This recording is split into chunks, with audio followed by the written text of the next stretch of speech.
ஐனாவரத்தில் சாலையில் தவறி விழுந்த நகைப்பையை உரியவரிடம் பத்திரமாக ஒப்படைத்த செக்யூரிட்டி பூசணனின் நேர்மையான செயல் தற்பொழுது பெரும் பாராட்டுகளை பெற்று வருகிறது.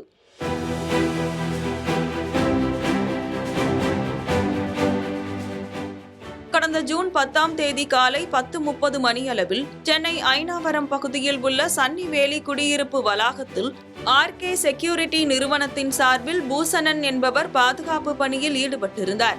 அப்போது அந்த வழியாக சென்ற ஒரு வாகனத்திலிருந்து ஒரு பை எதிர்பாராத விதமாக கீழே விழுந்துள்ளது.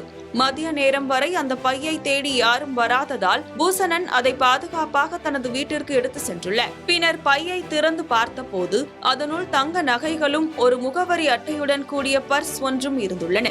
இதனை கண்டு அதிர்ச்சியடைந்த அவர் அந்த முகவரியில் இருந்த தொலைபேசி எண்ணிற்கு தொடர்பு கொண்டு பேசியுள்ளார். பின்பு அது சென்னை ஓட்டேரி பகுதியில் உள்ள ஆனந்த் ஜுவல்லரி உரிமையாளருடைய பை என்பது தெரியவந்துள்ளது. இதனைத் தொடர்ந்து நகைகள் இருந்த பையை உரியவரிடம் பூசணன் உடனடியாக ஒப்படைத்துள்ளார். சாலை ஓரத்தில் கவரிங் நகைகளை கிடந்தாலும் எடுத்து பாக்கெட்டில் வைக்கும் இன்றைய சூழலில் பூசணனின் இந்த நேர்மையை பாராட்டும் விதமாக ஆனந்த் ஜுவல்லரி நிறுவனத்தினர் அவரை தங்களது கடைக்கு நேரில் வரவழைத்து பொன்னாடை போர்த்தி உரிய மரியாதையை செலுத்தியுள்ளனர். நேர்மையாக செயல்பட்ட செக்யூரிட்டி பூசணனின் செயல் அனைவராலும் பாராட்டப்பட்டு வருகிறது.